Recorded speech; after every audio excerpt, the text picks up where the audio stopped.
Next ಈ ಕರಿಬೇವು ಸೊಪ್ಪು,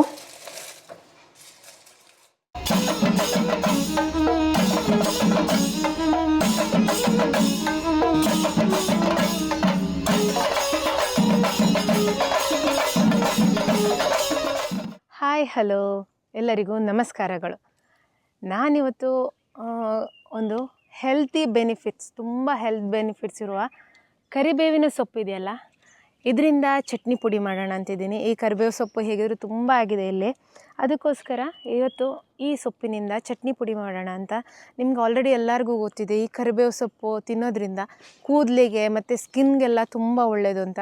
ಅದೇ ಡೈರೆಕ್ಟಾಗಿ ತಿಂದರೆ ಅದೊಂಥರ ಡೈರೆಕ್ಟಾಗಿ ನಾವೀಗ ಯಾವುದಾದ್ರೂ ಪದಾರ್ಥಗಳಿಗೆ ಒಗ್ಗರಣೆ ಹಾಕಿದರೆ ಅದನ್ನ ತಿನ್ನೋದಕ್ಕಂತೂ ನಂಗಾಗಲ್ಲ. ನಿಮಗೂ ಆ ರೀತಿ ಫೀಲ್ ಇದ್ದರೆ, ನಮ್ಮ ಮಗನೂ ತಿನ್ನಲ್ಲ, ನಮ್ಮ ಮನೇಲಿ ಆಲ್ಮೋಸ್ಟ್ ಎಲ್ಲರೂ ಡೈರೆಕ್ಟಾಗಿ ತಿನ್ನಲ್ಲ. ಅದಕ್ಕೋಸ್ಕರ ಚಟ್ನಿ ಪುಡಿ ಮಾಡಿಕೊಟ್ರೆ ಅದನ್ನ ಆರಾಮಾಗಿ ತಿನ್ಬೋದು. ಅದ್ರ ಜೊತೆ ನಮ್ಮದು ಹೇರ್ ಗ್ರೋತ್ ಕೂಡ ಚೆನ್ನಾಗಿ ಮಾಡ್ಬೋದು ಅಂತ ಹೇಳಿ ಇವತ್ತು ನಾನು ಈ ಕರಿಬೇವು ಸೊಪ್ಪಿನಿಂದ ಚಟ್ನಿ ಪುಡಿ ಮಾಡ್ತೀನಿ. ಕರಿಬೇವಿನ ಸೊಪ್ಪಿನಿಂದ ಮಾಡುವ ಚಟ್ನಿ ಹುಡಿಗೆ ನಮಗೆ ಮುಖ್ಯವಾಗಿ ಕರಿಬೇವಿನ ಸೊಪ್ಪು ಬೇಕು. ಆಮೇಲೆ ಖಾರಕ್ಕೆ ಮೆಣಸು, ಆಮೇಲೆ ಕೊತ್ತಂಬರಿ, ಜೀರಿಗೆ, ಉದ್ದಿನಬೇಳೆ, ರುಚಿಗೆ ತಕ್ಕಷ್ಟು ಉಪ್ಪು, ಆಮೇಲೆ ಎಣ್ಣೆ, ಆಮೇಲೆ ಹುಣಸೆ ಹುಳಿ. ಬನ್ನಿ ಇದನ್ನ ಹೇಗೆ ಮಾಡೋದು ಅಂತ ನಿಮಗೆ ತೋರಿಸ್ತೇನೆ. ಬಾಣಲೆಗೆ ನಾವು ಎಲ್ಲ ಐಟಮ್ಸ್ನು ಫ್ರೈ ಮಾಡ್ಕೊಳ್ಳೋಣ. ಆದಷ್ಟು ಕಮ್ಮಿ ಎಣ್ಣೆನ ಉಪಯೋಗಿಸ್ಕೊಂಡು ಇದನ್ನ ಫ್ರೈ ಮಾಡ್ಕೊಳ್ಳಿ. ಫಸ್ಟಿಗೆ 2 ಸ್ಪೂನಷ್ಟು ಎಣ್ಣೆ ಹಾಕಿ ನಾನು ಇಲ್ಲಿ ಒಂದು 10ರಿಂದ 15 ಮೆಣಸಿದೆಯಲ್ಲ ಇದನ್ನ ಫ್ರೈ ಮಾಡ್ತಾ ಇದ್ದೀನಿ.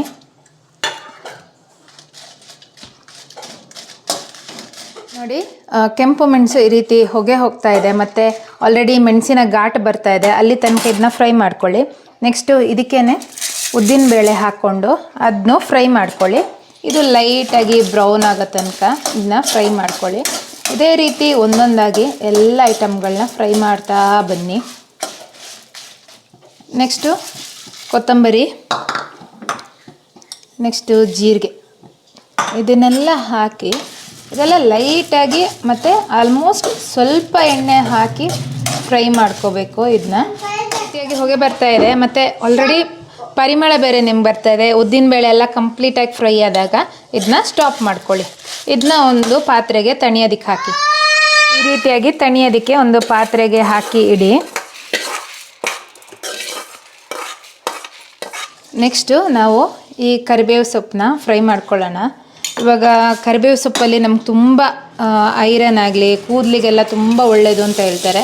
ಹಾಗಾಗಿ ಈ ರೀತಿಯಾಗಿ ಚಟ್ನಿ ಪುಡಿ ಮಾಡಿ ತಿನ್ನೋದ್ರಿಂದ ನಮಗೆ ತುಂಬ ಹೆಲ್ತ್ ಬೆನಿಫಿಟ್ ಸಿಗುತ್ತೆ. ನಾನು ಈ ಕರಿಬೇವು ಸೊಪ್ಪನ್ನು ಕ್ಲೀನಾಗಿ ಚೆಕ್ ಮಾಡ್ಕೊಳ್ಳಿ. ಸೊಪ್ಪುಗಳನ್ನ ಯಾವಾಗಲೂ ಚೆನ್ನಾಗಿ ಚೆಕ್ ಮಾಡಿ ಒಂದು 2ರಿಂದ 3 ಸಲ ವಾಶ್ ಮಾಡಿದ್ದೀನಿ. ಇದನ್ನ ಈ ರೀತಿಯಾಗಿ ವಾಶ್ ಮಾಡಿ ಆದಮೇಲೆ ಈ ರೀತಿ ಇದನ್ನ ಫ್ರೈ ಮಾಡ್ಕೊಳ್ಳಿ ಲೈಟಾಗಿ.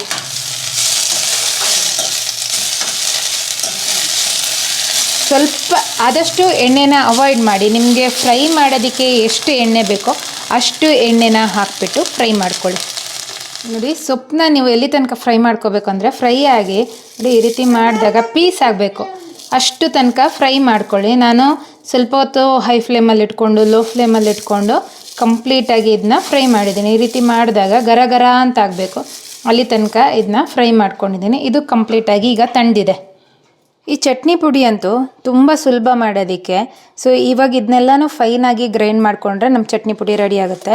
ಸೊ ಆವಾಗಲೇ ತಣ್ಣದಿಟ್ಟಿರೋ ಮೆಣಸು, ಕೊತ್ತಂಬರಿ, ಜೀರಿಗೆ ಎಲ್ಲನೂ ಮಿಕ್ಸಿ ಜಾರಿಗೆ ಹಾಕ್ಕೊಂಡ್ರೆ ಆಯಿತು.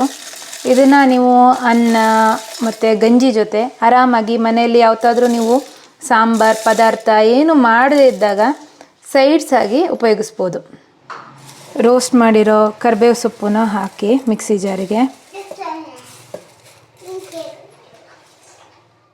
ಇಷ್ಟು ಕರಿಬೇವು ಸೊಪ್ಪು ಮತ್ತು ಮೆಣಸು ಇದಕ್ಕೆಲ್ಲ ಇಷ್ಟು ಹುಣಸೆ ಹುಳಿ ಬೇಕು. ಈ ಹುಳಿನ ಹಾಕ್ಕೊಳ್ಳಿ. ನೆಕ್ಸ್ಟು ರುಚಿಗೆ ತಕ್ಕಷ್ಟು ಉಪ್ಪನ್ನ ಹಾಕ್ಕೊಂಡು ಫೈನಾಗಿ ಗ್ರೈಂಡ್ ಮಾಡ್ಕೊಳ್ಳಿ. ನೋಡಿ, ಈ ರೀತಿಯಾಗಿ ಫೈನಾಗಿ ಗ್ರೈಂಡ್ ಮಾಡ್ಕೊಳ್ಳಿ. ಇದು ಸ್ವಲ್ಪ ತರಿ ಆದರೂ ತೊಂದರೆ ಇಲ್ಲ, ಫೈನಾಗೂ ಆಗಬೇಕು ಅಂತ ಏನೂ ಇಲ್ಲ. ಸೊ ರುಚಿಗೆ ಉಪ್ಪು ಬೇಕಿದ್ರೆ ಟೇಸ್ಟ್ ನೋಡ್ಕೊಳ್ಳಿ. ಇದನ್ನು ನೀವು ಏರ್ ಟೈಟ್ ಕಂಟೈನರಲ್ಲಿ ಹಾಕಿ ಸ್ಟೋರ್ ಮಾಡಿಟ್ಕೊಂಡ್ರೆ ನಿಮಗೆ 1 ತಿಂಗಳ ಕಾಲ ಆರಾಮ್ಸೆ ನೀವು ಯೂಸ್ ಮಾಡ್ಬೋದು. ಇದನ್ನು ನೀವು ಗಂಜಿ, ಅನ್ನ ಇದ್ರ ಜೊತೆ ತಿನ್ನೋದಕ್ಕೆ ತುಂಬ ಟೇಸ್ಟ್ ಅನಿಸುತ್ತೆ. ಇದು ಮತ್ತು ಶುಗರ್ ಇರೋರಿಗೆ ಈ ಕರಿಬೇವಿನ ಸೊಪ್ಪು ತುಂಬ ಹೆಲ್ತ್ ಬೆನಿಫಿಟ್ಸ್ ಕೊಡುತ್ತೆ. ಮತ್ತು ಈ ಕೂದಲುಗಳಿಗೆಲ್ಲ ತುಂಬ ಒಳ್ಳೆಯದು, ಹೇರ್ ಗ್ರೋತ್. ಅದಕ್ಕೋಸ್ಕರ ಅವರು ಇದನ್ನ ಆರಾಮಾಗಿ ತಿನ್ಬೋದು. ಇದರಲ್ಲಿ ಯಾವುದೇ ಹೊರಗಡೆ ಕೆಮಿಕಲ್ ಆಗಲಿ ಯಾವುದೇ ಕಲರಿಂಗ್ ಇಲ್ಲದೆ ಇರೋದು ಮನೆ ಮದ್ದು ಅಂತಲೇ ಇದನ್ನ ಹೇಳ್ಬೋದು. ನೀವು ಯಾವತ್ತೂ ಟ್ರೈ ಮಾಡಿಲ್ಲ ಅಂದರೆ ಟ್ರೈ ಮಾಡಿ. ನೋಡಿದ್ರಲ್ಲ, ಈ ಕರಿಬೇವಿನ ಸೊಪ್ಪಿನ ಚಟ್ನಿ ಪುಡಿನ ನಾವು ಗಂಜಿ ಜೊತೆನಾದರೂ ಟ್ರೈ ಮಾಡ್ಬೋದು. ನಿಮ್ಮ ಮನೇಲಿ ಉಪ್ಪಿನಕಾಯಿ ಇಲ್ಲ, ಸಾಂಬಾರಿಲ್ಲ, ಏನು ಮಾಡಿಲ್ಲ ಅಂದರೂ ಈ ಚಟ್ನಿ ಪುಡಿ ಒಂದಿದ್ದರೆ ಸಾಕು, ನೀವು ಆರಾಮಾಗಿ ಗಂಜಿ ಊಟ ಮಾಡ್ಬೋದು.